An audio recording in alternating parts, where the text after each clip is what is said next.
Hello friends, Namaste. It gives me a great pleasure to invite all of you, and since many of the guests will be joining in or already joined in from different parts of the world, they live in different time zones. So let me wish all of you good morning, good afternoon, and good evening. I consider myself so fortunate, to be alive to hold this live session with all of you. So thank you, David, and the Jewellery Outlook team for having me on board and interacting with all the jewellery fraternity from across the world, and also for the opportunity to have a meaningful conversation with Saurabh Gadgil, who is our guest for this session. See, our jewelry industry, the global jewelry industry for the last 2 years has been at the receiving end. We have not so good last 2, 3 years, and this pandemic is going to hit us harder, and maybe even longer. So we all need to pull up our socks together and face the music. We all know that there is a light at the end of the tunnel, but how long the tunnel is going to be is anyone's guess. So to put it differently, we are sailing in the same boat, and the boat has a hole in it, and it is up to us to ensure that the hole doesn't get bigger and we don't sink. So there are very few things that we can do together. Then the things improve. One is, of course, the social distancing, and everybody has been so cooperative. All the governments across the world have implemented various measures, and the public is also behaving responsibly. So as far as the jewelry industry is concerned, this is the time when we will realize how necessary it is for all of us to be compliant, to be disciplined, to be humane, to be compassionate. So with this, now I would like to introduce our guest. For those of you who do not know Saurabh, he is the chairman and managing director of a huge Indian jewelry chain that is headquartered in Pune, India. And that company, PNG Jewellers, is not a new company. It has a strong and long heritage based on the foundation of trust. And it has been in existence for the last 187 years. And Saurabh, to be precise, has been at the helm of affairs for the last 21 years. He joined the company in 1999, to be precise. And when he took over the company, there are only 2 stores. Now, in 21 short years, the company has grown to have a network of 37 jewelry stores across the world, not only in India, but also in Dubai and the United States of America. And he has also, most of the stores were owned stores. Now he has been able to rope in franchises. So there are now 9 franchises. So his responsibility has really increased. But as you can see, he is tall, fair, and handsome. So he is capable enough to shoulder this responsibility. So now, without further ado, I would like to invite Saurabh to have a chat with all of us.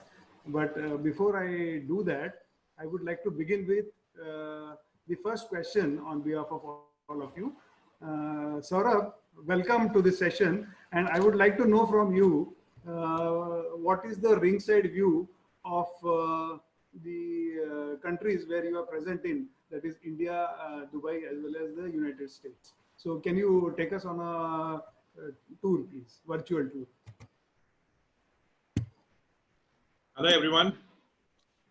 Like Anil mentioned, you are in different parts of the world. So good morning, good afternoon, good evening to all of you. Thank you, Anil, for a detailed presentation.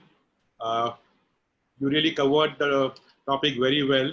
And it's a pleasure and honor to be here. A big thanks to Jewelry Outlook Magazine UK, David, Jayant, and the entire team. And like you said, these are trying times.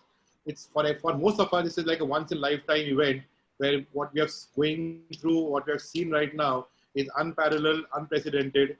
And I think all of us right now are in the midst of, when are things going to change? When will things come to normalcy? What will happen post, when the entire crisis subsides? How life be on that side? So a lot of questions you all are having, and let's try to attempt to answer some of these questions. Coming back to Anil, your question when you said about what do you think the situation is happening on retail jewelry front in India by USA. Taking country-wise to country, in all the three countries currently, retail at the front end is completely shut. There is no business happening, nor offline, nor online on jewelry retail. That's primarily because most of the countries and cities in the world are under lockdown, or there is only business allowed of essential items like groceries, medicines. So considering that, jewelry retail at the front end primarily is completely shut down. So this means that all the employees are sitting at home. They have asked to remain safe. Same thing in Dubai, same thing happening in US. So in India, primarily, if you look at it, the country is under 21-day lockdown. So at the front level, though consumer interest is there in buying jewelry, the prices in India right now are attractive for gold. People are looking at investing in gold at the right time, which is right now. The jewelers are helpless. All of us are, waiting to serve people. But for us, the national calamity, or I would say the pandemic, the international calamity is the top priority. So we all are fighting that. But having said that, this is business, and we are gearing up to really, open our doors once things settle down. Dubai is the same thing. Mina Bazaar, there have been some cases, so the entire area has been shut down. Movement of people has been banned. In US, we are in the West Coast, California. Again, the same situation. People are not allowed to move out of the house except for grocery. So considering all that, in all the places, jewelers right now should make the most of it for doing 3-4 things.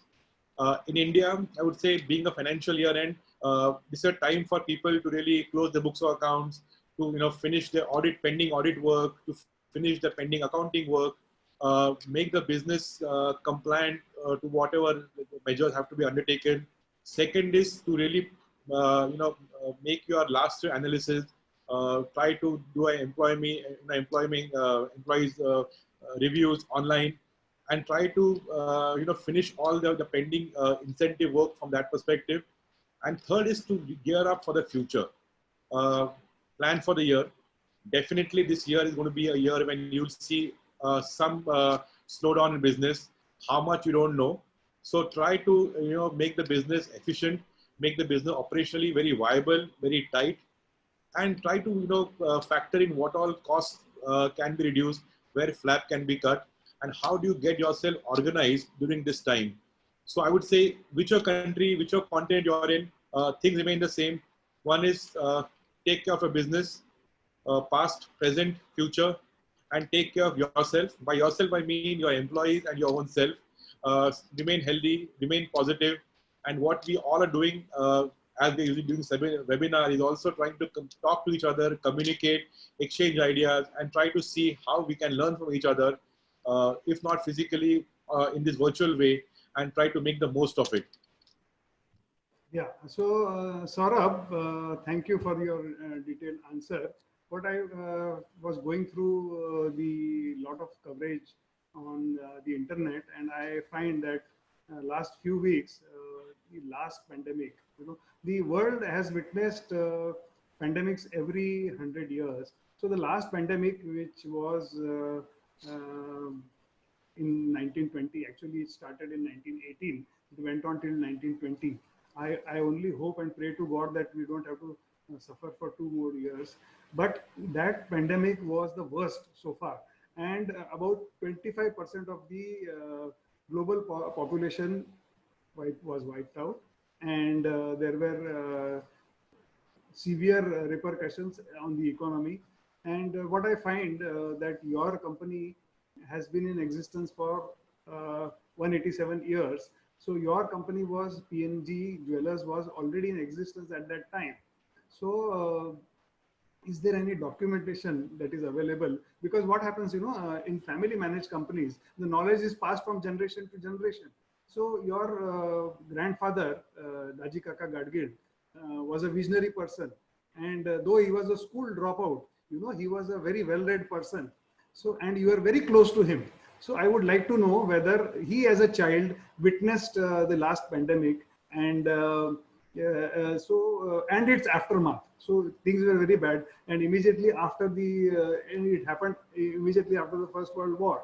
So are there any learnings available? Are there any experiences available? So I would like you to share with all of us. The reason being is the past is the key to future. So what worked in the past, maybe we can apply the principles and learnings, then maybe we can come out with this critical mass much faster. Absolutely, Anil.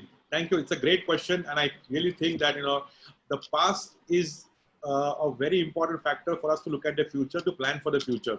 Like you mentioned, PNG today is 187 years old, and with such a long history, various incidences, path breaking, path changing, good, bad, disturbing.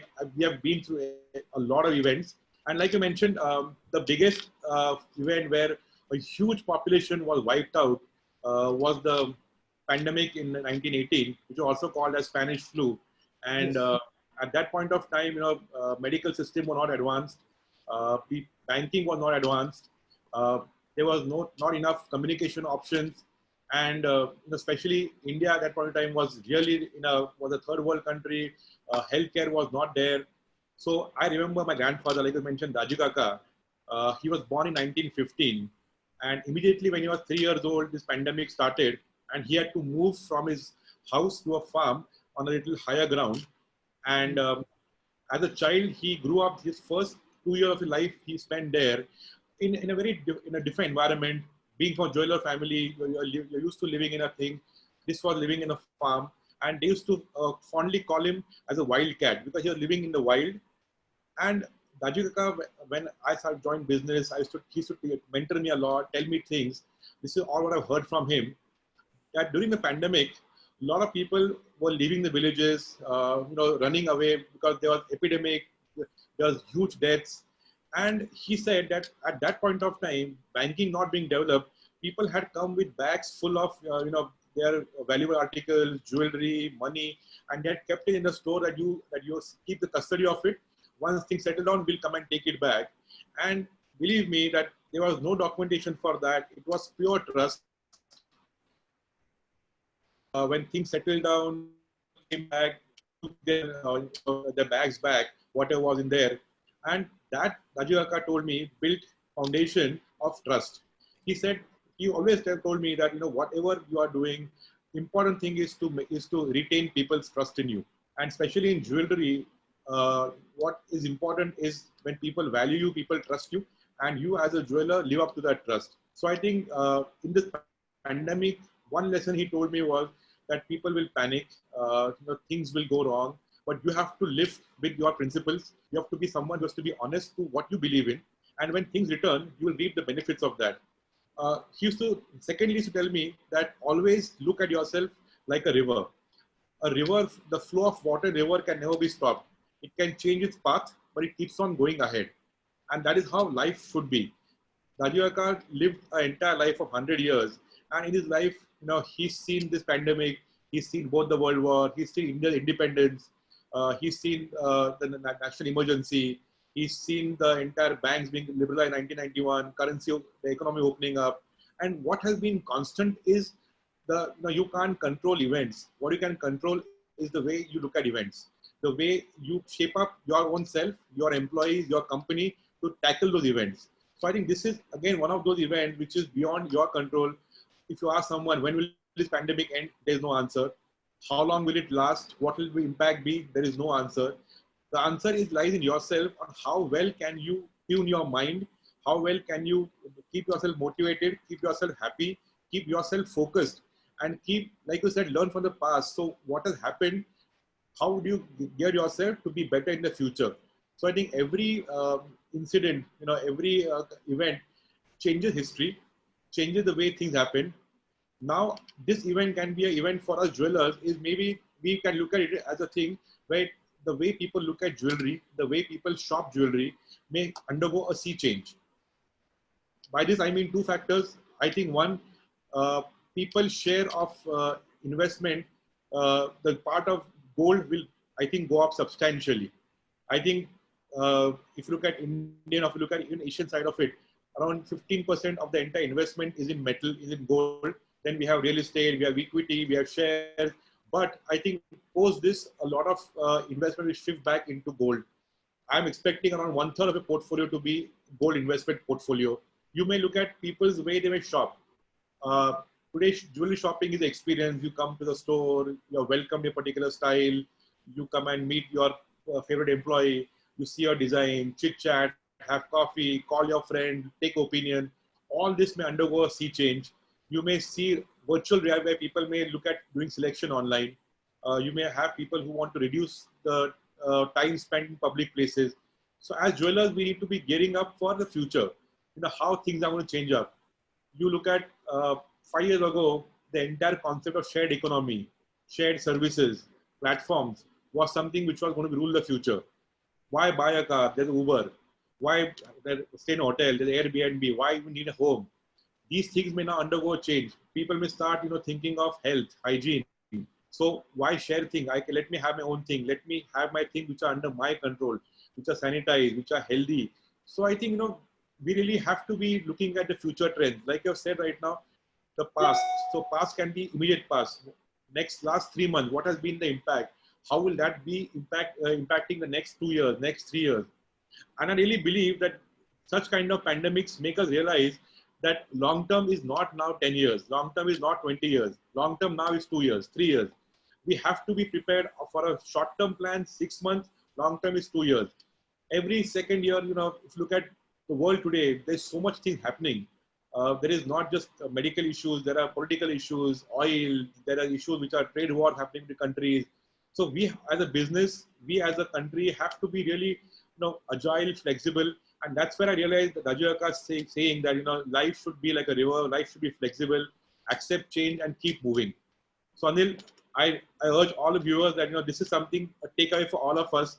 Life is not going to be constant. It's going to be challenging, but we have to make the most of it. And for that, we have to be always forward looking with the eye on the back and trying to analyze what we have learned from the lessons from event which have happened and how will the event unfold for the coming future ahead.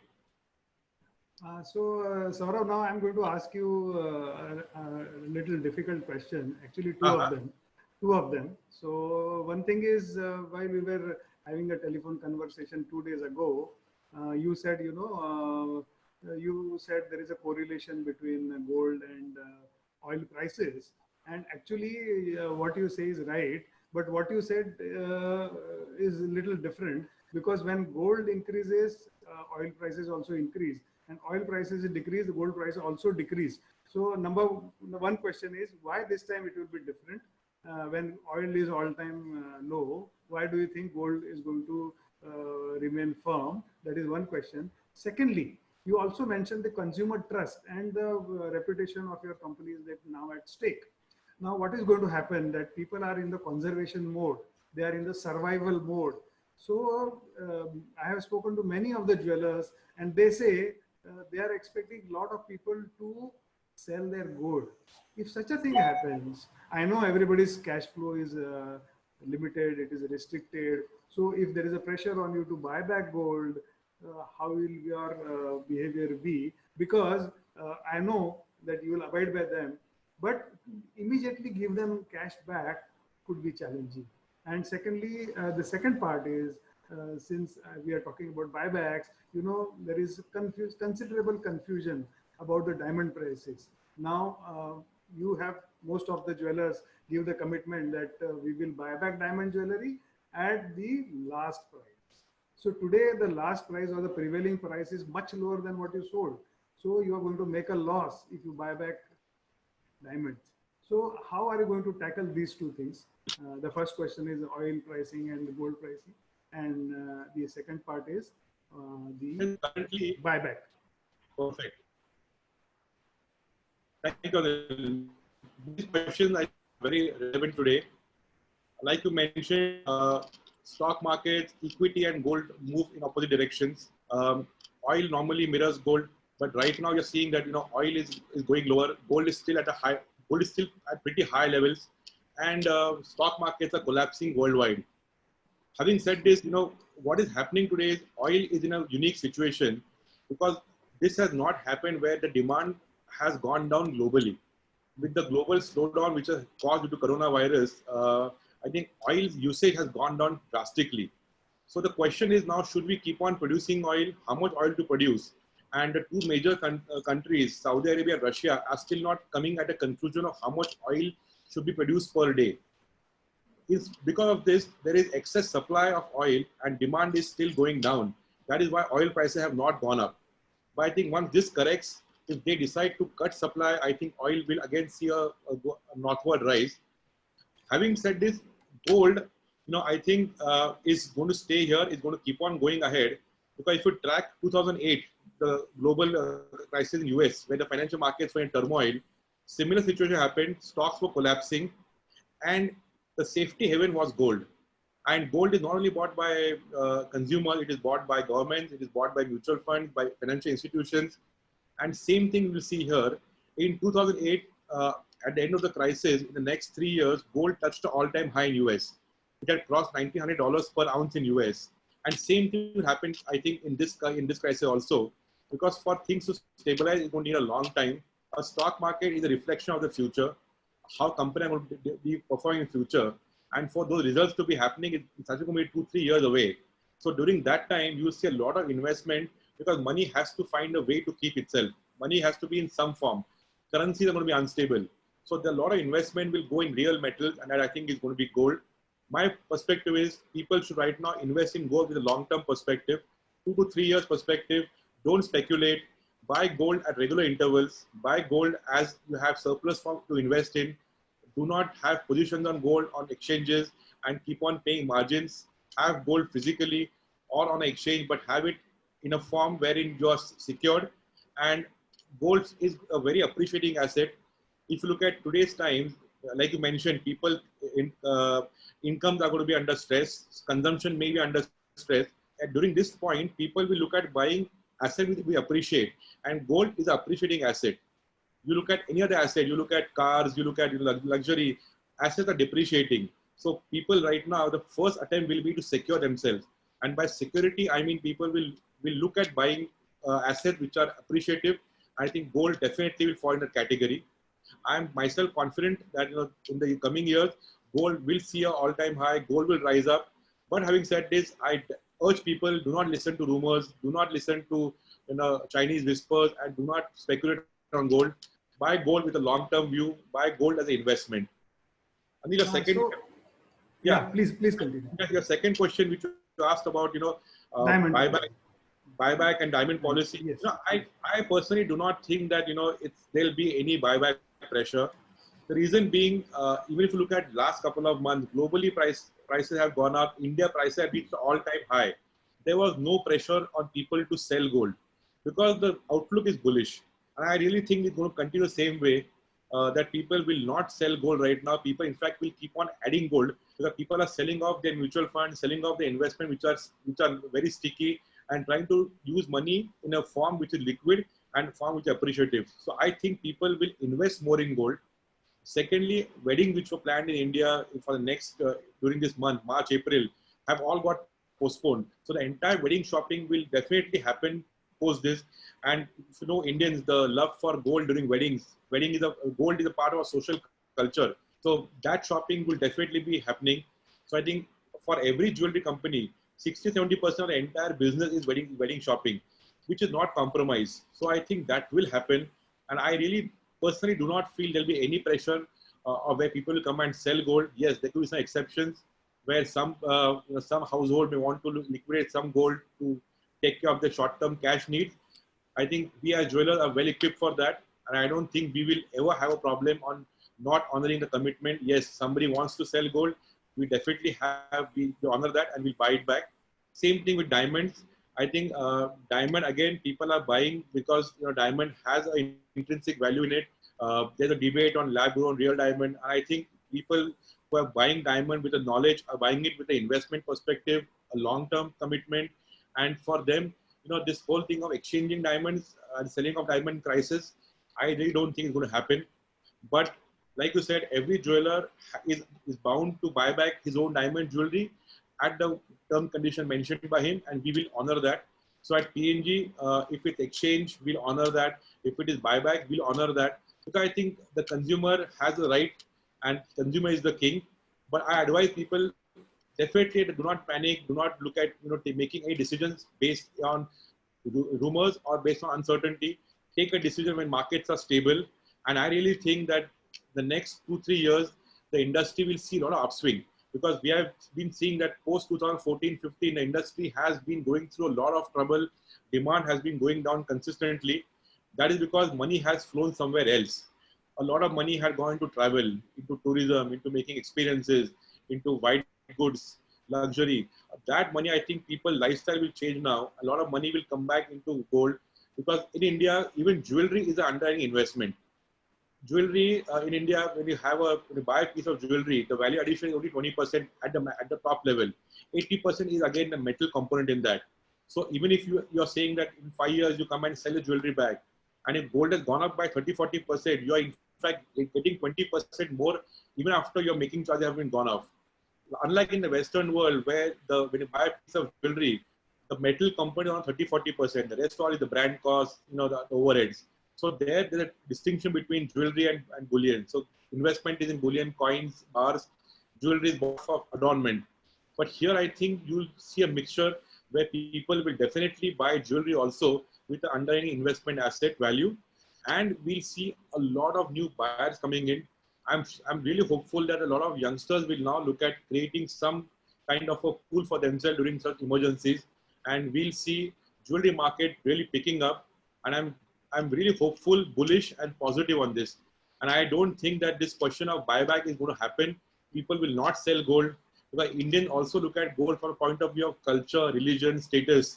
And we are not people who sell gold unless it's in dire emergency.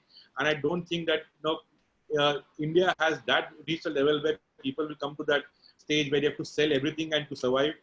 We as a community, we as a country are savings oriented. We definitely have our own savings in place, and I'm hopeful that people will learn from this, and again for the future invest in right assets, invest in productive assets, and being able to make the most of learnings from this particular crisis.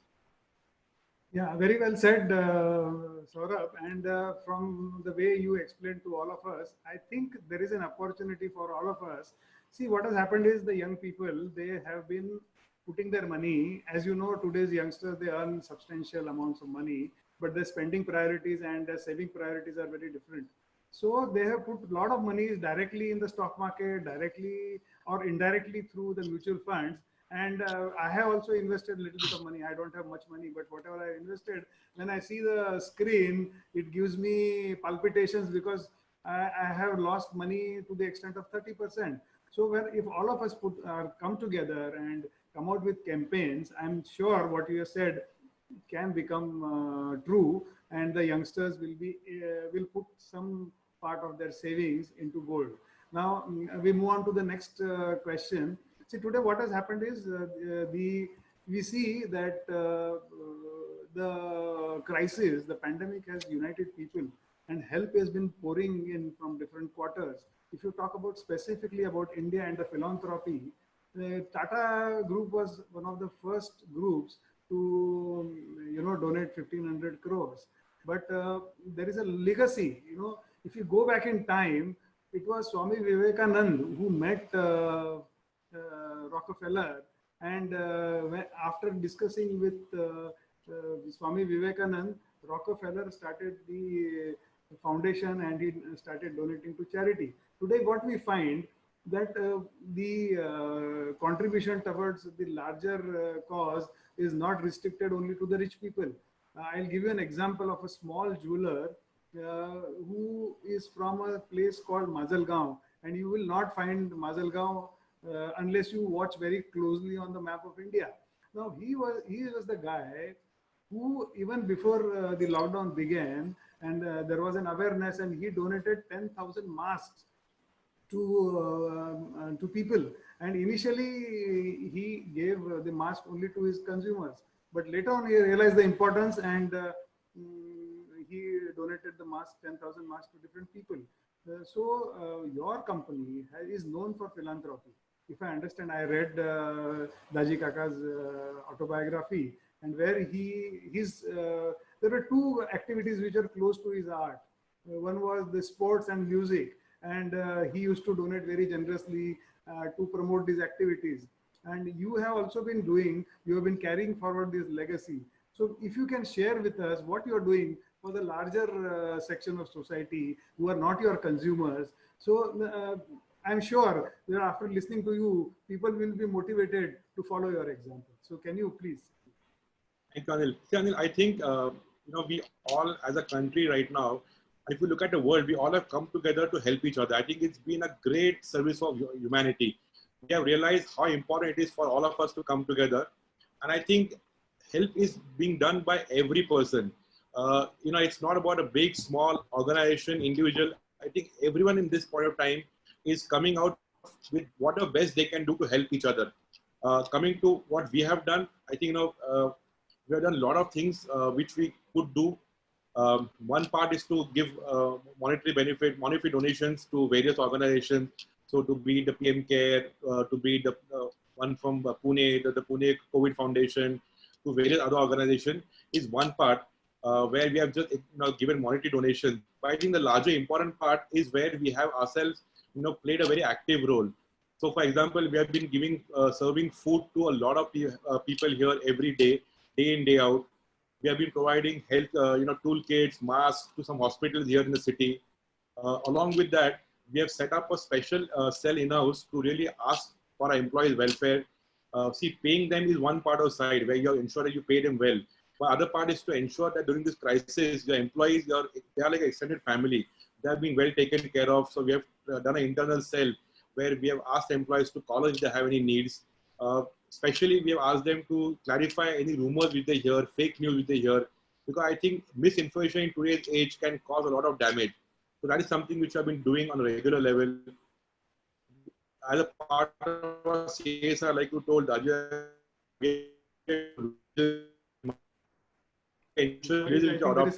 people there are taken care of, we are safe. Sorry? There is some network issue, but please carry on. Yeah. So this is what we are doing, and I think CSR of help right now it is the need of the hour, and I think every organization, every individual must and should do whatever possible he can do. So we have been doing things on various levels, on different, right from a smaller level at home. I think not asking your help, your mates to come there, doing work yourself, I think is very important, because one, you're going to put them at risk. And the second part is you're also keeping your family safe. So I think starting from the family level to the business level, to city level, and to state level, and to the national level, I think we are doing everything possible. And I really hope and pray that, it's not only us, but everyone together is doing things. And we really hope that these efforts will save mankind, will save all of us, and we'll see a new world, a changed world. And I would say that, I am telling people this is like a stage where God has redesigned the entire world. And this is right now the redesigning stage. And very soon we'll enter a new stage where it will be a new world, a cleaner world, a fresher world with a different outlook to look at things. So this is my personal outlook on that.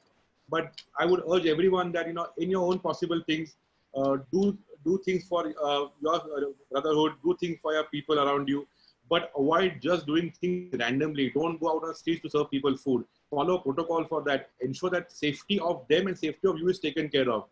What we're also seeing right now is people just going out donating food on the streets and make a big queue there. That is not what is supposed to be done. So maintain social distancing, maintain that, the protocol of how these things have to be done is also very important. And then, like you said, I think every country has now come up with, people are coming up on their own and doing things for mankind. And I think it's a great feeling.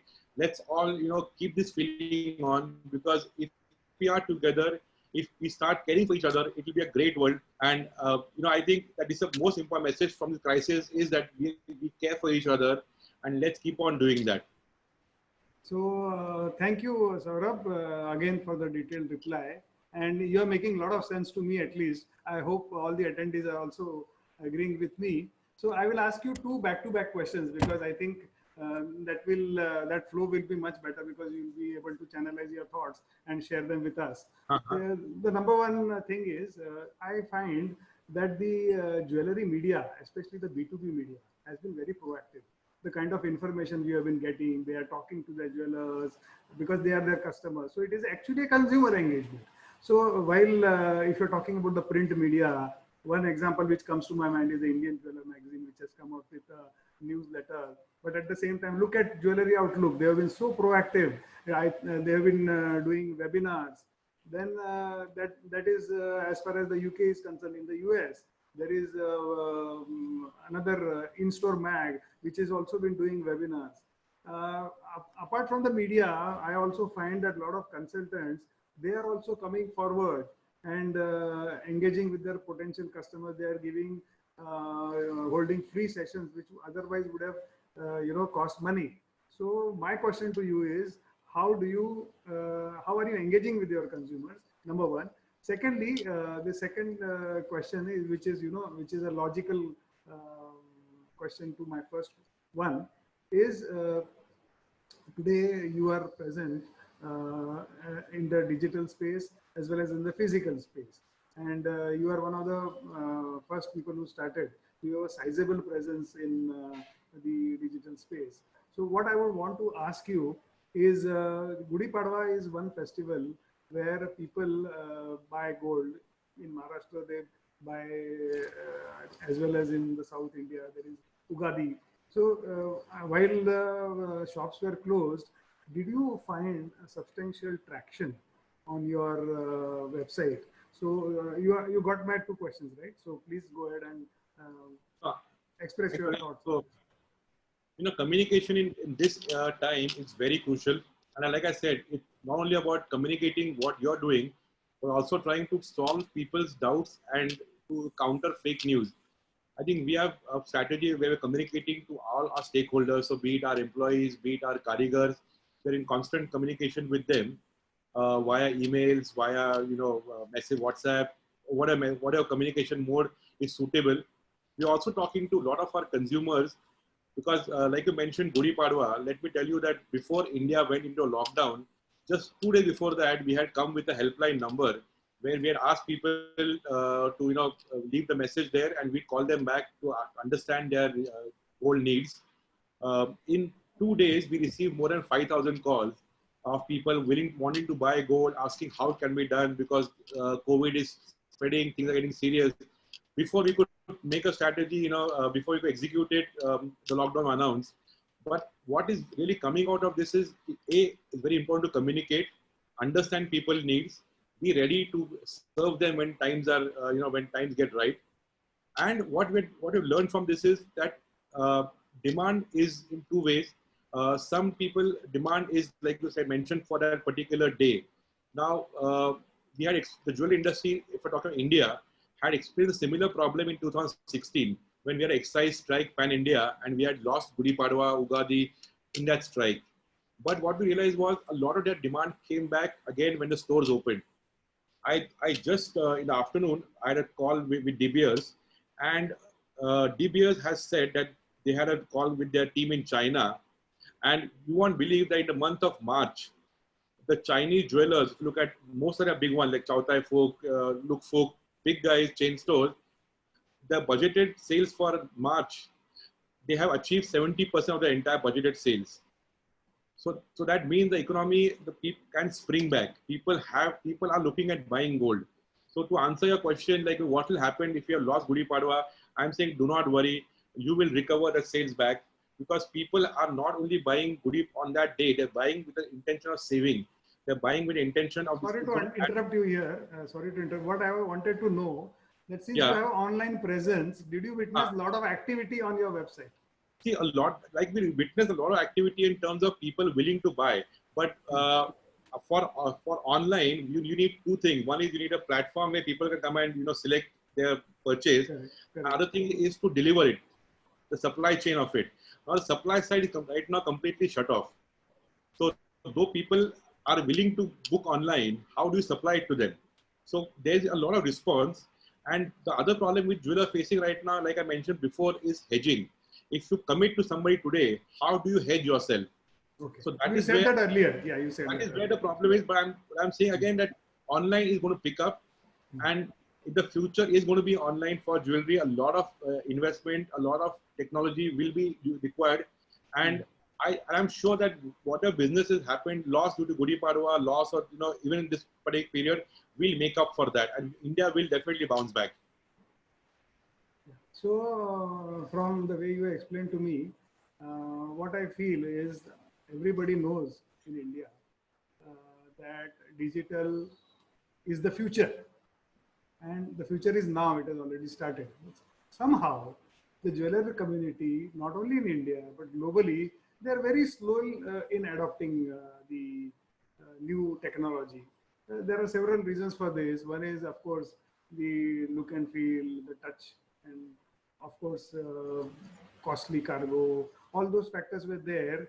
But as you said in your interview, which is on Jewellery Outlook, that it is an excellent discovery medium.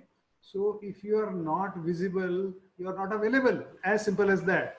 And what has happened is this lockdown has hastened the process.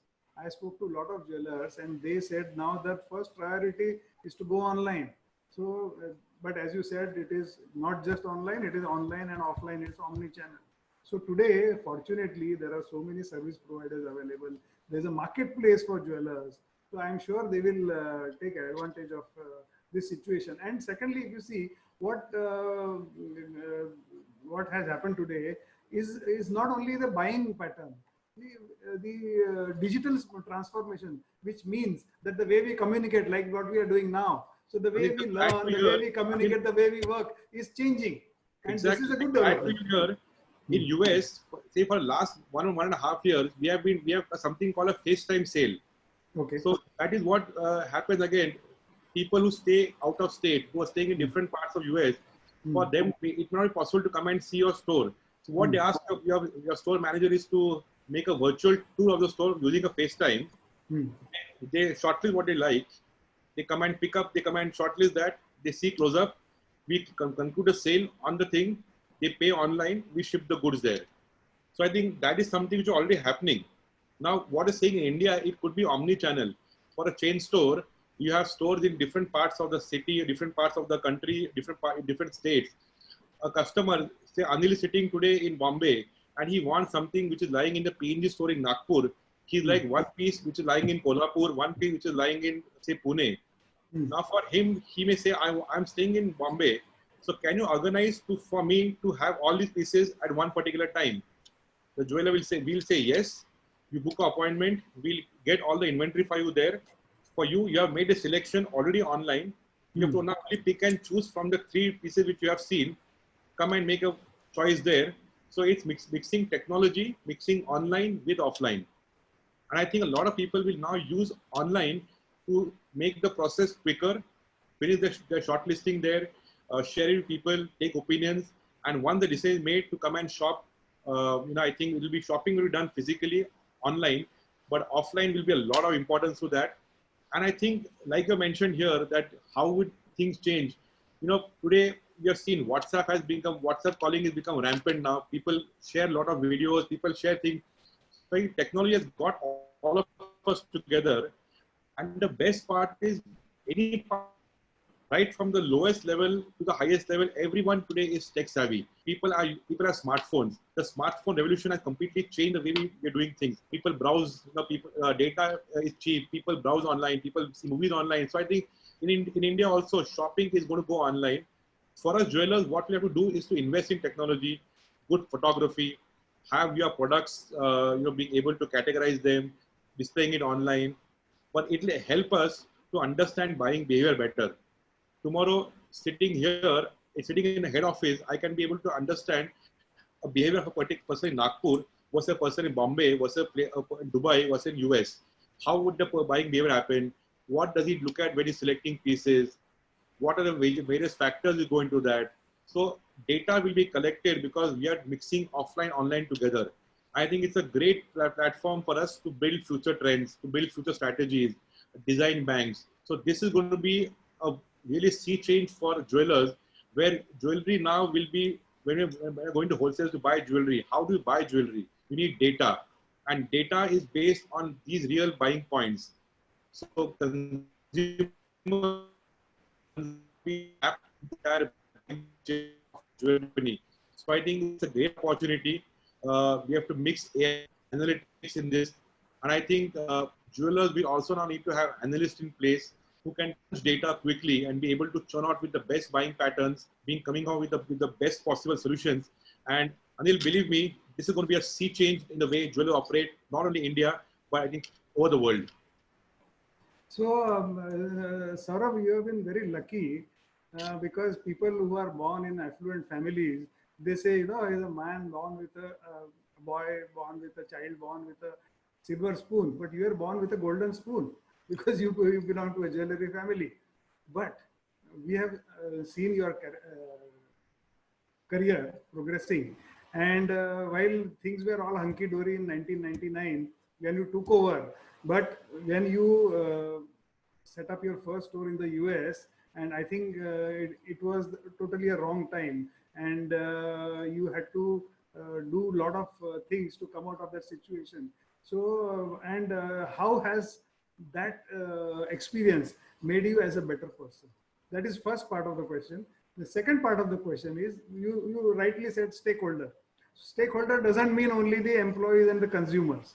Today, the inventory is the most important topic which has been discussed across all forums. So now that you are into franchising, the other stakeholders for whom you are responsible is the franchisees as well as vendors, because what will happen to them? So how are you going to take them along with you in future? So there are two questions. One is about your first adversity which you faced when you opened your store in the US, and secondly about the stakeholder management. And after that, I think we are running out of time, but it has been a very interesting session. So if time permits, I will ask questions. Otherwise, I have a video to show, and then we'll throw it open to the. We'll take the questions which are already a lot of people have asked questions. So please continue. I'll keep it quick since they're running on short on time. See, US, like I said, you know, certain things are meant to happen. Is destiny. We started US in 2008, and next month we started August, and September Lehman collapsed, and that was the completely spiral of the US market. Things were, you know, things went from bad to worse. But like I said, you know, like I said, every opportunity is created out of a challenging time.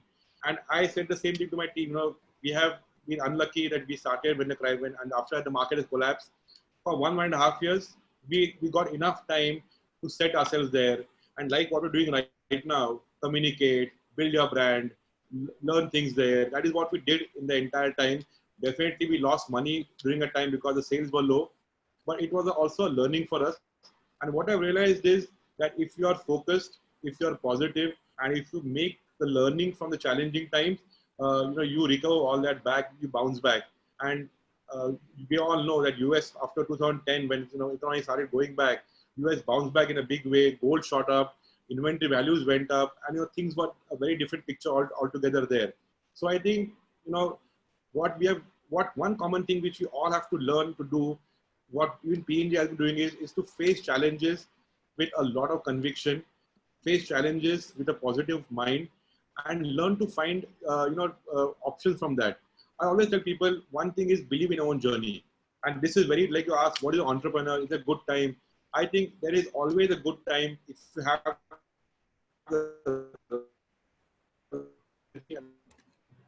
interest times, market, they founded this market, right position. And I think if one believes in one's idea, if one believes in how to execute it, I don't think there is a space. We have seen new people coming up on all sides, be it retail side, be it manufacturing side, technology side. There is space for everybody, but we have to look, one has to understand what is one's USP. Just being there because you have money doesn't make sense. One has to really be focused on what one has to deliver, what is one promise, what is advantage. Like franchising is the same thing. I mean, when you started franchising a year ago, we were just saying it's a new concept, let us try. And this happened because a lot of people approached us saying, why don't you give us a franchisee? And my thought at that point of time was that in the tier 2, tier 3 cities, in taluka places, it's very difficult for a brand to reach there and to connect with that level of people there. And for a franchisee, he's from a particular area, he's living there for 30, 40 years, he knows the local population there. And we said, we did a trial with that, a pilot with that. We started franchising in the outskirts of Pune, in different pockets of Maharashtra. And we realized that it works phenomenally well. People there have a huge trust on the brand PNG, and the local connect they have with the franchise owner. It becomes like a win-win situation where the local person would be getting the walk-ins there. The brand, your design, your knowledge helps in closing the sale. And franchisees have been fortunate because they all bought gold when it was rising. So today they're sitting at 30-40% valuations. The gold price has gone up. And again, what we were telling franchise, same thing is remain focused. These are difficult times. One will get over it. Your sale will bounce back. Take care of your employees, take care of the brand, and keep on doing the right things. We are talking to employees, to franchisees, communicating with them. And I'm sure that, once whatever we do, we ensure franchises are doing it the same thing. And times are going to change for everybody. So on the last note, I would just like to end here by saying that, friends, we all are right now in difficult times. So right now, let's follow the rules, be safe, let's be positive, but also plan for your business ahead, plan for yourself ahead, make the most of it. And important again is believe in your own journey. Once you believe in that, you will definitely achieve success. You'll definitely be able to fulfill your dreams. So wishing all of you good health, stay safe. It was a pleasure talking. Thank you, Anil. One minute. I would not like to end it here because I think you have missed one critical aspect of the question which I had asked you. See, when you had a problem in your US stores during the financial crisis, I think what role did the vendors play, and how you are going to work with the vendors, because you have a similar situation. The circumstances may be different, but vendors are very important in today's market. So on that note, if you can be brief and share your mantra, I think. See, Anil, I think it's not only vendors. See, by vendor, I mean the entire ecosystem. We are the jewelry company are in an ecosystem. We have, vendors on one side, we have bankers there, and you have to be able to, handle each one well, because each one also has their own business. So what we have done is being able to work in collaboration with each other, trying to understand each other, building that trust, building that confidence. And, when it's always a teamwork, sometimes, you help the person, sometimes the person helps you. And that's how team functions. So the mantra here is to cooperate, communicate, and look at as a teamwork. I think there's no rocket science in this. And in this case also, you'll have to take the stakeholder along with you. You have to communicate with them. Dialogue has to be open. And each one has different problems. Each one has different ideas. What we also learned from crisis was that, it's important to communicate, because when you talk, a lot of new ideas come out, new solutions come out from that. And solution always has to be friendly for both the sides. It has to be win-win. If there's always it's only win me, lose you, that thing will never work. So we, as PNG, we believe in vendors, it has to be win-win. If my vendors do well, I do well. If I do well, my vendors do well. And that's how is the mantra which we believe in. Okay, now all of you must have heard the name of, you must have heard a lot about the disruptive innovation theory. The professor who came forward with this story, his name is Professor Clayton Christensen. And he was a professor at Harvard Business School, and he passed away in January 2020. So he wrote another book, the last one, the book which he wrote is How Will You Measure Your Life? So he realized, and he asked a very valid question to everybody, that ultimately it will, your success or your life will not be fruitful, or it will not be judged by how many stores you have opened, how much wealth you have created, and what level you have reached in the corporate hierarchy. But ultimately, it will depend on what difference you have made to the lives of the people around you, the employees, your colleagues. And on that note, I appeal to all of us that let's do good for the mankind, not just for our family. Because I'm sure on a personal level, all the jewelers are wealthy, and they can definitely contribute substantially to the cause, and we don't know how fast we are going to come out of it. So having said that, I also want to share a video which is from the Isha Foundation Coimbatore.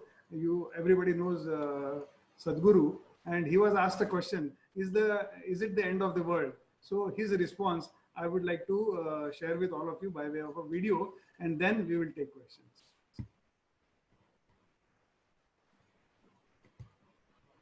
Just give me a minute, please.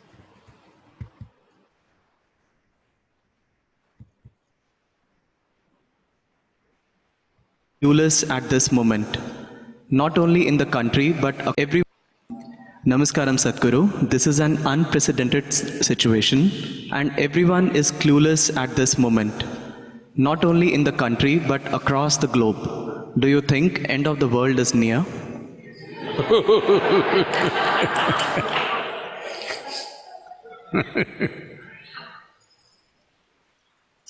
This happened.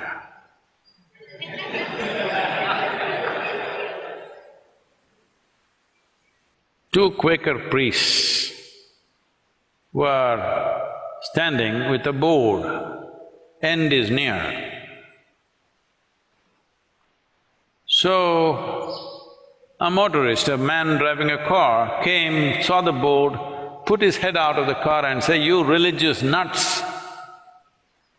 And you know, all the other things he said.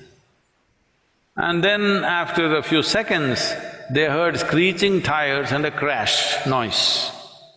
Then one of them said, one of the Quakers said, "I think we should have just put it as bridge is out."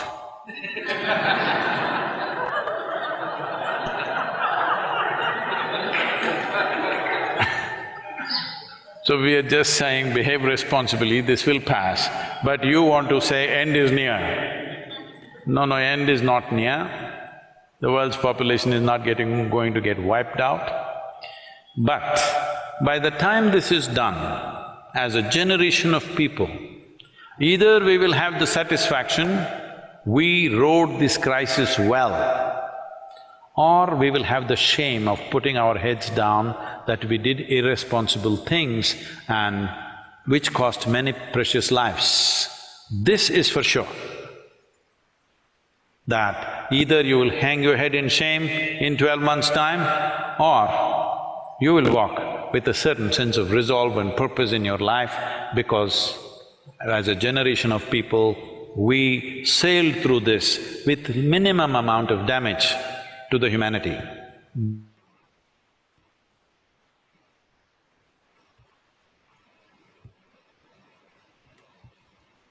Anil, should we leave the conversation now? Yeah, no, what we'll do is now we will take questions. One second. Just be with me. You have time for questions? Yeah, we have time for a few questions. So let me see. Okay. Okay. Now I will ask you the question which have been raised by the attendees. So depending on the time, let's see how far we are able to do justice. There is Should we answer David's question? Beg your pardon? Should we answer David's question? How to invest in gold? David's question. Okay. In gold bars or jewelry. Should we, or you have some other question in mind? No, what we'll do is, since you want to answer David's question, you answer that first, and after that I will help you in answering other questions. Okay, you please go ahead with the David's question. So the question which David asked about how do we invest in gold, should it be in physical bars or should it be in jewelry? I think option is completely in your hand, being physical or e-gold. I think in Indian context, like I mentioned before, jewelry also is an underlying investment because the value addition is not very high as compared to the Western world. So in India, investing in jewelry can also be a good option because in this case, we are having jewelry to wear as well as, it's also an investment underlining. So this keeps the husband and the wife both happy. But investing in gold bar coin is also a great investment opportunity. Today, we also have investment options which are e-gold. You can buy a gold ETF. You can invest online. So, the option is up to in your hand. But one must definitely be careful on where we are buying from. Do not be carried away by fake promises. Do not be carried away by short-term benefits. When you're buying something for investment, look at the buyback option. If you have to ever go and give the investment back, what is the buyback option for that? What are terms and conditions? What will be the policies for that? So I think it's very important to understand this when you're investing, because investment should be a wise investment and should be a safe investment. So I recommend invest with players who you trust, invest with people who you know, who are transparent, and read the policies, read the buyback policies definitely before you invest. Yeah, Anil, next question. Yeah, so I have a question which is a very simple one. So let me answer that. Jay Soni is asking us, will the webinar be available? And if so, what source? Yes, the webinar is being recorded and it will be shared with you. Just send us an email and we'll do the needful. Now, I would also like to take the question from Kajal Lumkad. She happens to be a friend of mine. She is based in a small town by the name of Bhilai, which is known for its steel plant. She's asking, please also throw some light on jewelry export and import. Will it drop down? And what will happen to Make in India? Will it become a trend? Yeah, I definitely don't think jewelry exports will drop down, because I think India definitely has an advantage in terms of jewelry. Like I said, handmade jewelry, Make in India is here to stay. I think jewelry exports will definitely be an upswing from here. And if the world demand picks up, Indian export will definitely pick up. And I think, like you asked, will lightweight jewelry be the future? Yes. People will look at jewelry which is wearable and not locker jewelry. As you know, a lot of the youngsters, millennials want to have jewelry which they can wear. So lightweight jewelry, fashion jewelry, which suits your personality will be on the rise. And definitely, such kind of lightweight jewelry will rule the roost. But India, Make in India has a definite advantage, and we have to work towards that to make India as a top exporting country in the world. Okay, now our friend Arpit Kala has asked a question. He says, biggest problem it seems is inventory management. All chain stores had plans to open multiple stores in the first half of 2020. Purchases made, orders were given till March. How to handle that? Do you foresee returns, cancellations? See, I can't talk on behalf of the entire jewelry chain because it's difficult to understand what each one has done. But what is going to be commonly is you will see some order cancellations because sales have been impacted. You may see orders not being cancelled but being put on hold for a couple of months and then being be purchased back. There can be some places where plans for the expansion could be shelved, and that may lead to realignment of inventory. I also see that jewelry chain will now work on lower inventories. We'll look at more inventory turns, because as we are seeing, if lightweight jewelry comes in fashion, my jewelry investment demand goes down, my inventory level goes down. So I don't think it's a problem for worrying. A couple of months we'll need to settle down, and I don't think there'll be a lot of order cancellations. There can be some orders being put on hold, but by September, I think everything should be back to normal, and all the pending orders will be fulfilled by Diwali, when we'll see a bumper sale coming during the festive period of time. Okay. Now there is some kind of disagreement in what you said and what the attendees are saying. It's mainly to do with the diamond price. So Manish Jandal says, what do you say about the decrease in the price of diamond with regards to the controversy raised by Rappaport pricing? Then secondly, Harita Z, if you can address, as DBOs have mentioned, diamond prices will be reduced to 30%. Okay.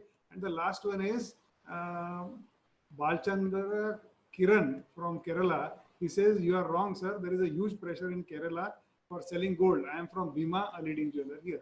I think with these three questions, we will end after we have answered these three questions. But I request all the attendees to send us an email.